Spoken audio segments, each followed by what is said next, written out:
প্রধান উপদেষ্টার প্রেস সচিব শফিকুল আলম জানিয়েছেন, অন্তর্বর্তী সরকারের ঘোষণা অনুযায়ী আগামী বছরের ফেব্রুয়ারির প্রথমার্ধেই ত্রয়োদশ জাতীয় সংসদ নির্বাচন অনুষ্ঠিত হবে। পৃথিবীর কোনো শক্তি ভোট ঠেকাতে পারবে না, সেই প্রস্তুতি নেওয়া হয়েছে।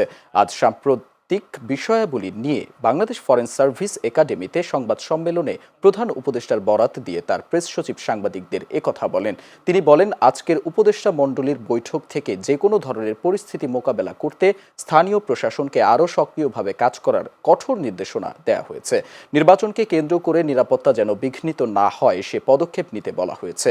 এ সময় ঝটিকা মিছিল ও বেআইনি সমাবেশের বিষয়ে কঠোর আইনি ব্যবস্থা নেওয়া হবে বলে জানান তিনি। আজকের মিটিংয়েও বলা হয়েছে যে নির্বাচন যে করেই হোক ফেব্রুয়ারির প্রথমার্ধের মধ্যে নির্বাচন হবে। পৃথিবীর কোনো শক্তি নাই এই নির্বাচনকে ঠেকাতে পারে। নির্বাচন হবে এবং সে বিষয়ে পুরো যত ধরনের প্রস্তুতি লাগে সেই প্রস্তুতিগুলো নেওয়া হচ্ছে।